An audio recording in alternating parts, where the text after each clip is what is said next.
پاسبان democratic party کے chairman Altaf شکور نے کہا ہے کہ جمعیت علماء اسلام کی جانب سے کوٹا سسٹم کی توسیع کے لیے اسمبلی میں بل پیش کیا جانا انتہائی افسوسناک ہے۔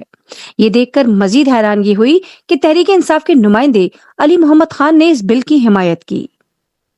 تحریک انصاف نے اپنے دور حکومت میں کوٹا سسٹم کو غیر معینہ مدت کے لیے توسیع دے کر میرٹ اور باصلاحیت نوجوانوں کے اروانوں کا خون کیا تھا۔ رہی صحیح کسر مولانا فضل الرحمان کی پارٹی نے پوری کر دی۔ کیا اب ووٹ بینک محفوظ کرنے کے لیے دینی سیاسی جماعتیں بھی ناانصافی کی سیاست کریں گی؟ بنگلہ دیش میں اسی کوٹا سسٹم کے خلاف طلبہ اٹھ کھڑے ہوئے۔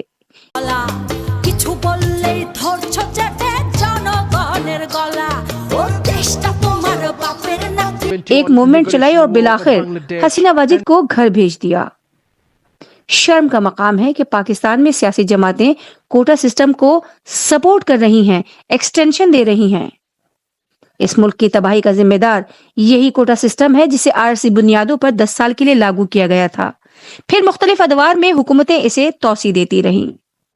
تمام تر مسائل کے انبار کی اصل وجہ یہی کوٹا سسٹم ہے، جس کی بدولت ملک کے باصلاحیت نوجوان اعلیٰ تعلیم حاصل کر کے بھی روزگار کے لیے در در کی ٹھوکریں کھا رہے ہیں۔